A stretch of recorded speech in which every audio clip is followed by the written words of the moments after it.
I thought I was getting ghosted until I got all the answers I needed years later via a news headline. Hey everyone, it's me, Lizzy Hoo. I'm a comedian, writer, and your friendly guide through life's funny, awkward, and downright please let the ground swallow me whole moments. So if you're looking for some perspective and, of course, a laugh, I'm a comedian. To help you feel better about the chaos of life, you're in the right place. This is The Lizzy Hoo Show. Louis Hanson, welcome to The Lizzy Hoo Show. Lizzy Hoo. I'm so excited for this. Oh, yay! Because we have a lot to debrief on because we had really hard, fast starts to the year. We were both working at Tennis Australia for the Oz Open. What a crazy time. So that was your second year of third year of Oz Open. And have you always done, Lou was working on a show called The Blue Zone. The Blue Zone. The Blue Zone. This was the first year that I had done... So Blue Zone was like every day of the tournament. So I think we did like 20 consecutive shows. Well, let's explain Blue Zone. It's not just a show. It's a live stream, a 7-hour, sometimes more. It is unhinged. So it's like every day we would start the live stream, I think at like 5 p.m. Yeah. We had like a little setup in the corner of Margaret Court Arena. Great view, stunning view. And then we would essentially live stream continuously, nonstop. Yes. Until like end of play. So that could be midnight, that could be 1 a.m., sometimes 2:30 a.m. Were you so happy that there weren't that many long matches this year? I was enthralled. Yeah. I was so happy. Yeah. Because like some nights you would have finished at like 10 and you would have been like, what the hell? I mean, the whole premise of it all, it was so fun, but like it's unhinged to do like an 8-9 hour live stream every day. With a few guests, random guests. Yeah. What guests did you have? Not just tennis people. It was like everyone. We just got to the point, we got so comfortable, we would my mum came on. We would just start like walking out onto Melbourne Park and roaming and being like, you look funny, come back into the studio right now. Way. And so it would just be like random punters. You're filling 7 hours plus of live stream. You must have been like, whatever. Let me put it on the screen. Literally. Like there was one moment where my other co-hosts, they were like out in the world doing things. And I was just kind of sat there. And then in my ear, they were like, okay, you have to fill in the next 45 minutes. By yourself. And it's just like the lights are there and the cameras are there and you have 45 minutes. And it's like, well, I have no fucking choice but to fill in these 45 minutes. So what do you do? What do you just talk? You just ramble. You start talking about the tennis and then you like talk about life and then love and then hopes and dreams and fears for the future. And then 45 minutes just passed. But yeah, I think... That is crazy to me because I was doing the podcast, which is a 40-minute hard out. That looked like such Pod Laver Arena. Pod Laver Arena, yeah. Looked like such a fun time. It was a really fun time. It was so good. Because we would see each other in the hallways, the media hallway. So it's so crazy because I reckon these like real traditional medias, and I feel like podcasting is pretty traditional, but like, you know, there's Wide World of Sports, BBC, Channel 9, like all these like proper sporting institutions. And then there's you out the front of them in the hallway with your little golf game. Oh, so that was a whole other thing. So for the media days, I was sat out in that media hallway. And it's just a hallway. Just a hallway. And you see the craziest people walking through. Like it's like any tennis superstar is walking through this hall. You just be on your way to the toilet and you're like, oh, it's John McEnroe. Hello. Right. I was just set up with this like putting green turned blue. What was it called? This AO putting blue. And we hosted this kind of the putt year tournament. Where I would just try and like accost any player that walked by me and was like, hey, do you want to try for a hole in one? Which sounds really fun in theory. Yeah. However, and it was like, it's always the most fun. It's like my highlight every year. And it always looks great. It always looks great. And that's the most important thing. What people don't see are the 8-hour days where I'm literally stood there in the hallway. And you can attest to this because you would come by on the hour. Yeah. You're like, oh, I'm still here. Just stood there with a golf ball and a dream, annoying the shit out of anyone who walks by me. And anyone is like Novak Djokovic. It's not like it's anyone who's Yannick Sinner. Anyways, Carlos Alcaraz. Did you have all of those big guys? All of them. It was a wild concept because, the Euro Sports, the Channel 9s, and they obviously have like time allotted to them. And like my like little putting blue was like Australian Open approved, of course. Yes, of course. But, I wasn't allocated any time. So I was that literal, like I was the hindrance to like, the media day organisers that were like trying to like usher Djokovic past, and I'd be like, Novak, please, like let's have I a met hit. you last year. And Come they play. hated me. But the players were all like Because the players, incredible. as soon as you show them a game, their competitive spirit, like it lights up. They're like, I have to win this game, no matter what. And the organisers would just like constantly give me greasies because like the likes of the Novaks they wouldn't get the hole in one, and so they would have to then come back again and again. Of course. And They can't lose. They can't be seen to be losing. Yeah. But I will say, being stood there for 8 hours, getting a lot of the players, but also getting a lot of rejections was really great rejection therapy for me. Oh, yeah. Okay. Yeah, my niece subscribes to this. Yeah. Rejection therapy. It's important, especially as comedians. You get rejected constantly. And now to the point where I'm like, meh, whatever. I don't care who you are. If you say no, I'm like, fine. It takes being sat or stood in that media hallway for 8 hours, getting rejected by the likes of Roger Federer, to just really like... Didn't want to play golf with you. Oh, he did, but it was like it was the politest rejection of all time. Oh, of course. The Swiss rejection. So graceful, I'll be so back classy. later. What did he say? To be fair, he was being like ushered by like very, very quickly. So many people. But he was kind of just like, I'd love to, but I'm so sorry I can't. And I literally texted Mum and I was like, Mum, Roger Federer rejected me in the most graceful way. I love him. He walked past me. I was on my phone. And then the girls that were across the hallway, they're like, Lizzy, did you see that? And I was like, what are you talking about? They're like, Roger Federer just walked past you. I was like, no, I was just on my phone. But you know what though? Like Rog probably would have passed you in the hallway and been like, wait, she's really cool. She doesn't give a fuck. Yeah. Like a bit of reverse psychology. That's so Roger. Yeah. Being like, who is this? I actually want to be friends with her. Yeah. Whereas Stan, with Rinka walking past me, I was like, hi, Stan. Saw you play the other day. Loved it. Well done. Love you. Good luck. Do you get starstruck by people? Not so much. I think in a work sense, like I think after the fact, like we had so many famous people in, like, Coco Gauff and like, just big Sabalenka, everyone through. I was more focused on the asking them of the questions and not trying to look like an idiot in front of these people than me being starstruck. And then afterwards, looking at my camera roll, I'm like, holy moly. I did that. I'm like, do you see this person? This is crazy that we had like 5 minutes with them. But I also think that they're just normal people. But who was your they're only craziest human. guest? Can you say? Oh, craziest Or like guest. most fun. So I was promised in-ear because like, given that it was like an 8-hour fucking thing every day. It's so With love. long. It's so long. And so it got You to did 3 weeks over that. 3 weeks. And it got to the point where like we just wouldn't even know, which I think helped me in hindsight. We wouldn't know like who would be coming on to set until they were right there, and then in ear they'd be like, and you have this person coming on, which I kind of loved because I'm like, let's just riff. And we had, in my ear, the producer was like, we have Yannick Sinner lookalike. And I was like, excellent. Great. Let's go. And then as he walks onto stage, onto set, I realized, like, it's Brady. I've known him from school since he was like 3. No way. Yeah, like I'm good friends with his sister Ashley in my year at school. Brady was always, the younger sibling in the year below. Yeah. All of a sudden he's 7 foot and looks exactly like Yannick Sinner. I hadn't seen him in years. And then in that moment, we're like, wow, you really do look like Yannick. And we just decided off the cuff. I think we'd heard wind that Yannick Sinner was in the media press conference room. And look, probably not advisable, but we were like, let's just all go and ambush him. Oh, no. Let's do it.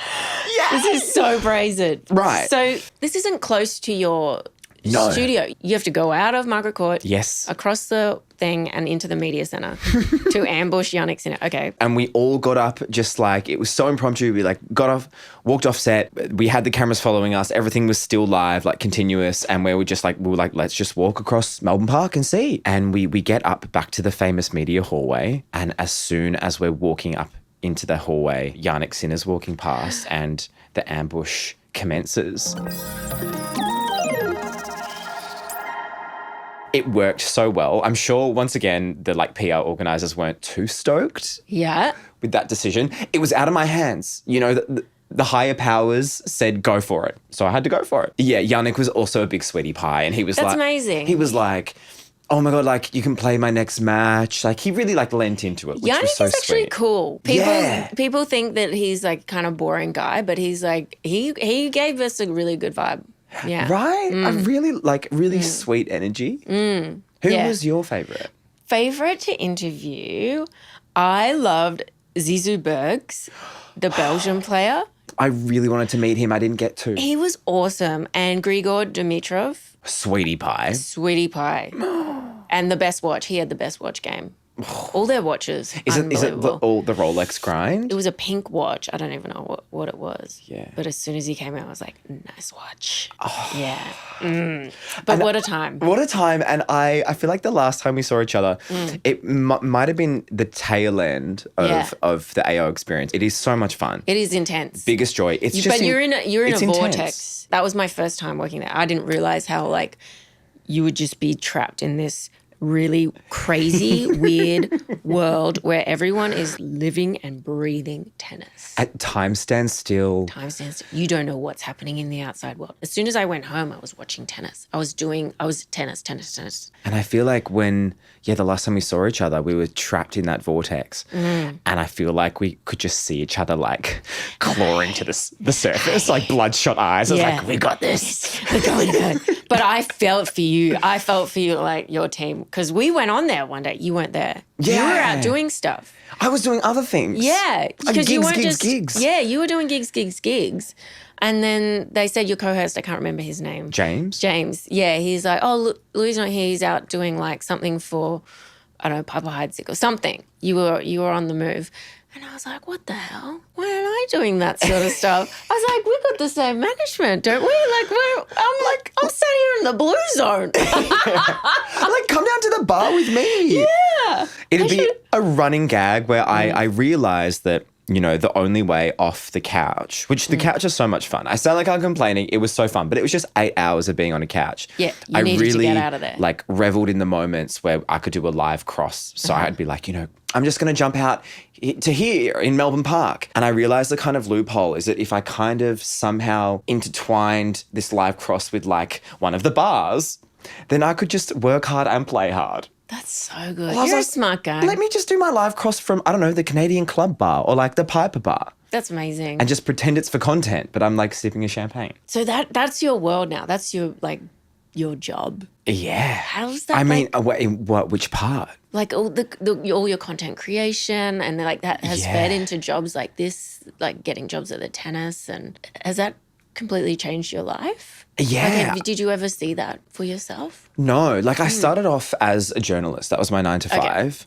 So I've always been a writer. Okay. That's kind of been like the crux of what I do. But very early on in my media career, it kind of led to some front of camera, like presenting stuff as part of my journalism. But also like, you know, my first foray into like skit making. And then I was like, wait, this is actually really fun. So that kind of eventuated into, you know, the whole social media realm. It's weird. I still see myself as like a writer and a comedian first. I think that's important. Totally. Yeah. Totally. Yeah. But this is just like your vehicle for like getting you out there. Exactly. Yeah. I love the social media realm, but I've never really considered myself as like creator. And like not even in a like a derogatory way, but I've just like never seen myself in that lens purely because I've come from like a media traditional lens. media. Yeah. Have you ever ended up in really like some dark places of the internet? Like you have such a nice persona online. Yeah. I think. So I imagine your community and your fans are like really rooting for you. I think so. Yeah. Like I feel the love. Yeah, that's nice. Honestly, I feel really, really fortunate. I feel like you and I both, we know so many people who like perhaps have been like their videos have ended up on the wrong side of the internet. Yeah. I'm really, really fortunate. I like truly haven't really ever received that much hate. I mean, you know, I'm always going to get the gay in the comments. And I'm like, literally, yes. Like, yeah. Like, hands up. well, like literally. Yeah. But like apart from that, it's I've been like very fortunate thus far. I'm waiting for the day that a video ends up on the wrong side of the internet. Yeah. Has a video of yours? Yeah. There's some things, and I think obviously like the more hardline divisive your video is, that's when it kind of can go either way. I think after the first anti-immigration rally, whatever it was, I think it was late last year maybe, I did a video on that, and I just felt like, I was like, I gotta do a video about it. Totally. That's how it gets viral, right? Totally. It's like splitting the system and you've got opposing views. And I just hate that. And I'm like, I know I can make content that will go viral if I do it this way, but I do not want to do that. Right. And it's so funny. Like, you had to turn off comments and that sort of thing. And I've had bits of stand-up that have gone that way too, for no reason at all, even though they're not divisive, but it gets some people worked up, and then you have to turn comments off, and you're like, what the hell is happening? We're just out here like making jokes and stuff. We're just trying to make jokes. Speaking of jokes, just announced a tour. I did. It's called Good Boy. Yay! Yes. Lizzy, I'm so excited that it's out there in the world. I don't know how people keep secrets. Like, I don't get it. And this has been something that I've been like hibernating for like months. Because I thought it had already been announced, and then you announced it. I was like, oh, okay. Yeah. This is great. I think I'd been edging everyone like for a few months, because I think a couple months ago I was like, look, putting some feelers out. If I was to do something, where should I do it? Oh, okay. And then I kind of ran away, and then every couple of weeks I'd be like, work on a project, and people would be so angry, like, what the fuck are you working on? Tease. And then now you've got dates in like Amsterdam and London. Hello. Yes. Were they some of the answers that you got? It was like, come to London. Yeah. Come to Amsterdam.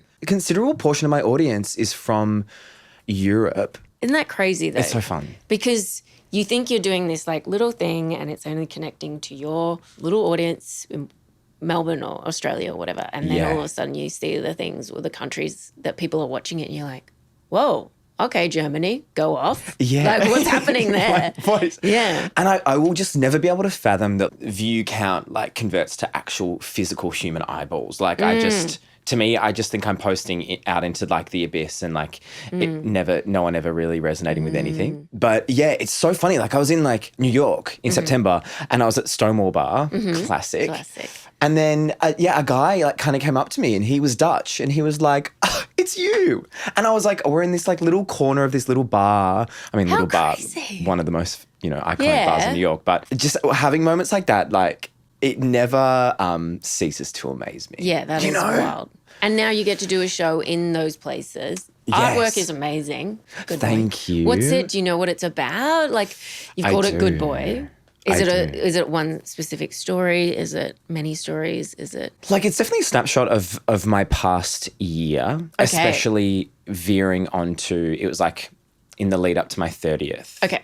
And having a lot of emotions about Saturn returns, baby. And then like making a certain discovery that, on the eve of my 30th birthday, that kind of prompted me to kind of, I guess, take a step back and kind of look at my life as it stands at the moment, but then also kind of delve back into my childhood, classic younger child energy, inner child stuff. Of course. Kind of, take a look back at those pivotal moments that kind of made me into the person I am today. Sounds very ominous, but it's fun. It's fun. You've done a show with Frooms before. Yes. Is this your first show on your own? Yes.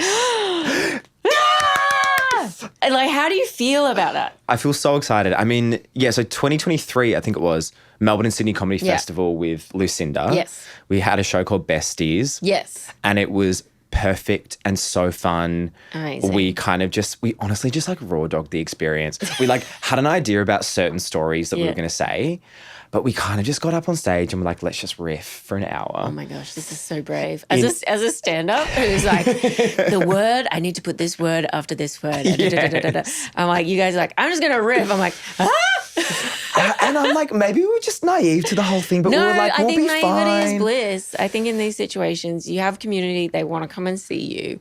Yeah. Do that sort of thing. It was the kind of advertised as this like bestie sleepover. So we were kind of just in pajamas on stage, just talking a whole bunch of shit. Yeah. And it was so fun. And then last year I did some touring with Everybody Has a Secret, the podcast that I was co-hosting. And that was fucking amazing. And I think those shows last year kind of reignited this desire within me for like the stage. I was like, fuck, I do. I love just being out on stage and getting to meet people in the flesh. Were you a stage kid? Yeah. Yeah. I was a theatre kid. Yeah, okay. Were you a theatre kid? Kind of. In primary school, I was so shy that my mum put me in drama so I would not be as shy. But then I think drama and that sort of thing just became this like really controlled environment where I could just be a different person or something. Yeah. It was weird. But then in high school, I didn't do any of that. And then in high school, went corporate. Like after high school, went corporate, did uni, went corporate. And it was only in my 30s, maybe my Saturn returns, where I came back to creative and like live stuff. Yeah. I wasn't really a drama kid. I did I think the typical pipeline of like closeted kid in high school, doing theatre on stage, then not wanting to be perceived as gay. Yeah.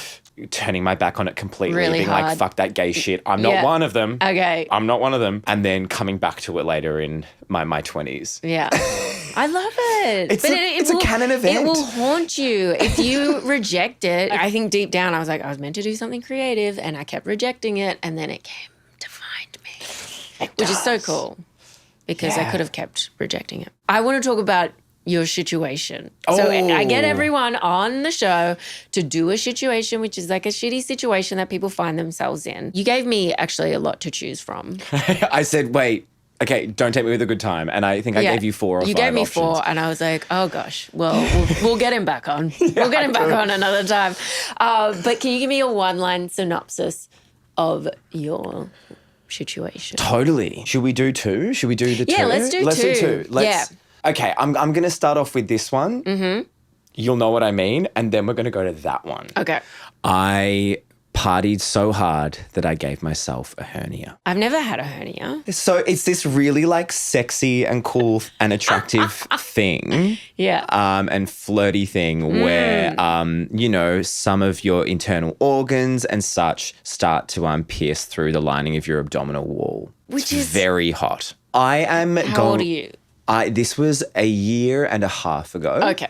So quite recent. I flew to Greece. Beautiful. Kalamata specifically for my friend Rushi and Costas's wedding. It's Costas's hometown that we went to. Oh, how beautiful. And it was so beautiful. This was the day before the wedding. Okay. I flew in that morning because what I love to do is not plan anything ever until the last minute. So you're a real fly by the seat of your pants kind of guy. In a day-to-day sense, no. But when it comes to traveling, I just go, fuck it. Oh. Yeah. I don't know what it is. So I completely you just book changed. flight? Do you book a return flight? I booked a flight the week before. Okay. I hadn't booked a return and I had no idea where I was going after Greece. Yes.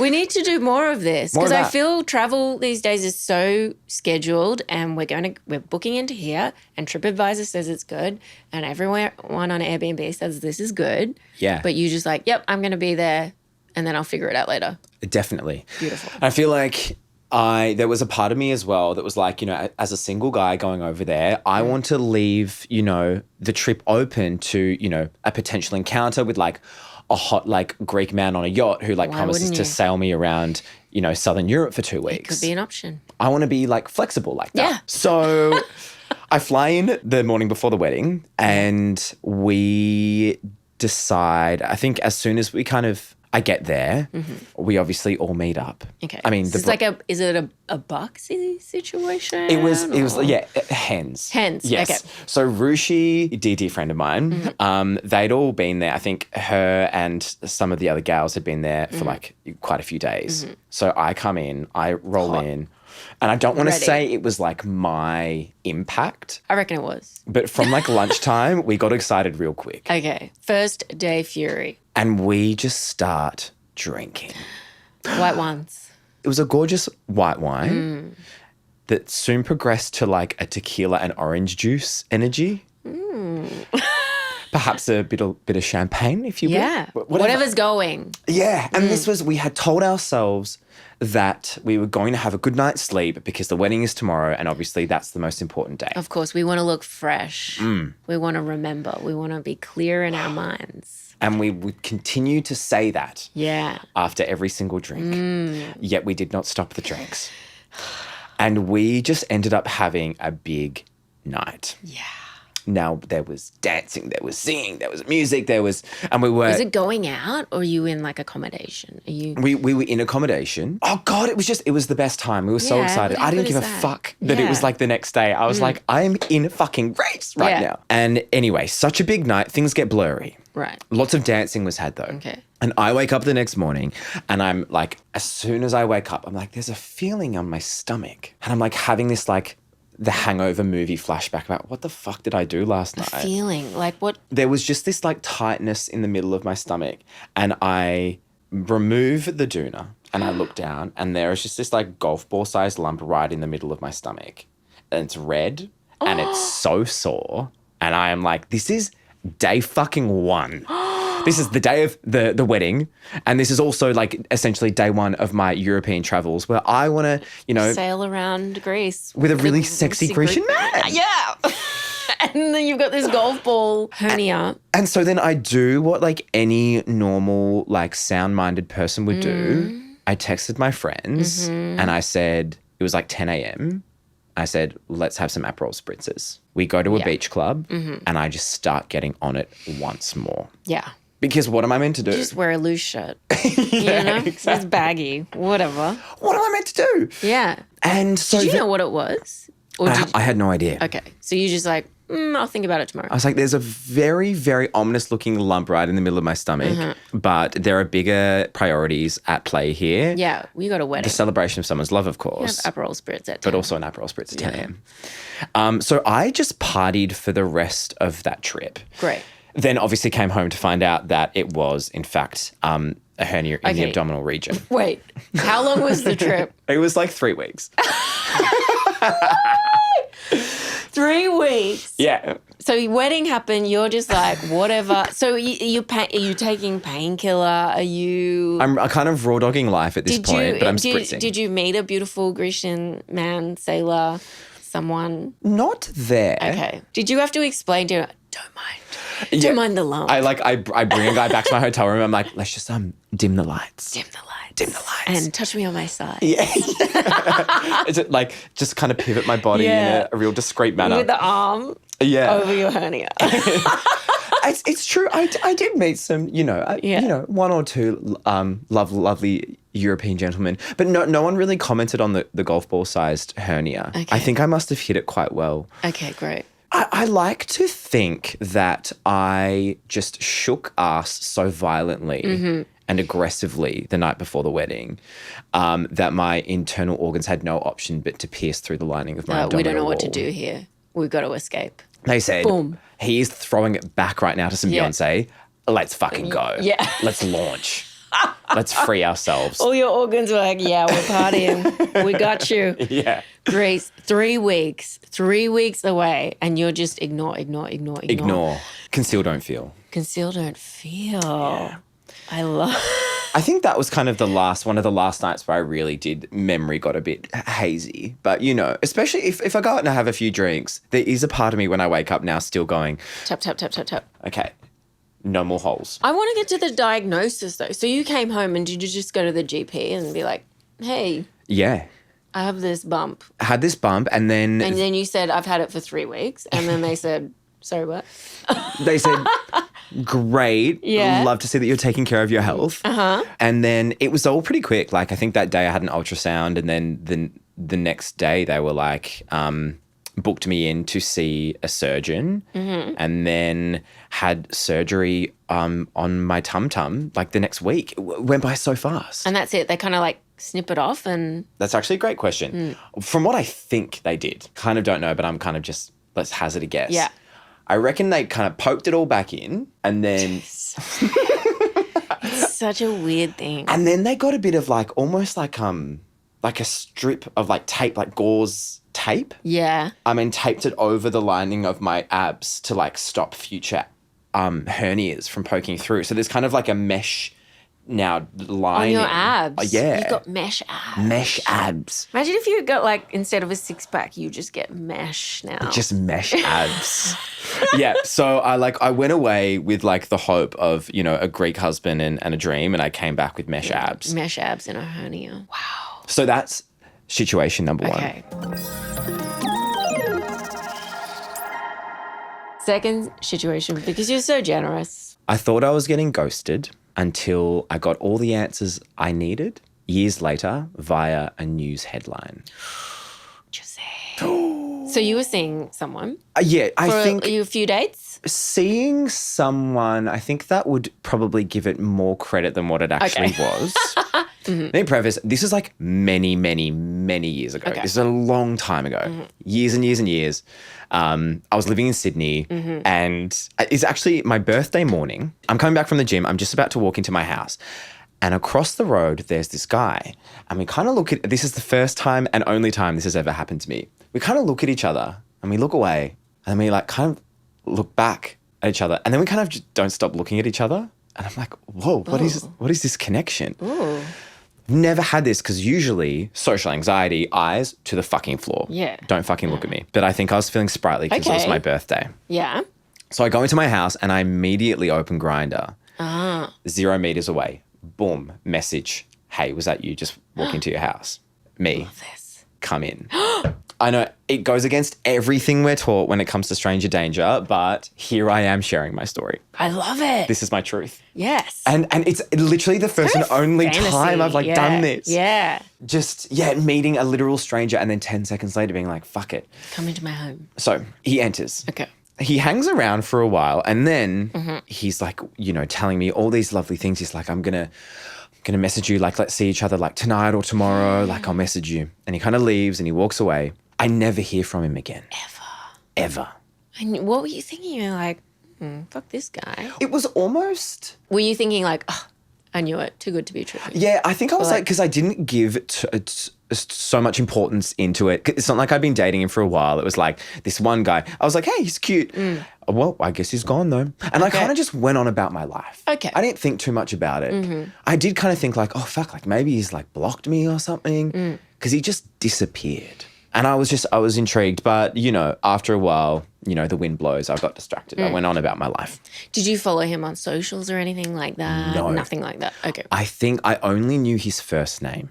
Right. That was it. So you couldn't even really do a stalk? No. Ugh. Had no idea That's who hard. he was. So what happened?